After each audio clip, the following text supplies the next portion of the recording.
আসসালামু আলাইকুম। বিসমিল্লাহির রহমানির রহিম।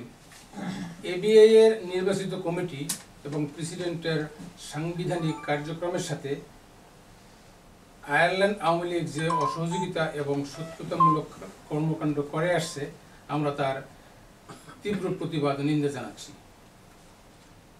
এবং ডাবলিন আওয়ামী লীগের সভাপতি জনাব ইকবাল আহমেদ এবং আয়ারল্যান্ড আওয়ামী লীগের সেক্রেটারি জনাব মোনায়েম হোসেন খন্দকার রানা আইরিশ বাংলা বার্তাতে ওনাদের অসত্য বক্তব্য প্রত্যাহার করার জন্য অনুরোধ করছি।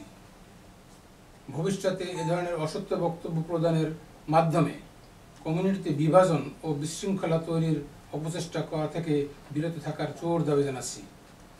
এরপরেও যদি ওনারা ওনাদের কার্যক্রম থেকে বিরত না হন, তাহলে জনগণকে সাথে নিয়ে তাদের সমস্ত অনৈতিক কার্যক্রম প্রতিহত করা হবে। গত 11 ডিসেম্বর তারিখে এবিআই এর ন্যাশনাল এক্সিকিউটিভ কমিটির সিদ্ধান্ত মোতাবেক এবিআই এর সভাপতি জনাব জিন্নুর রহমান সাহেবের পদত্যাগপত্র গ্রহণ করা হলো না। ধন্যবাদ।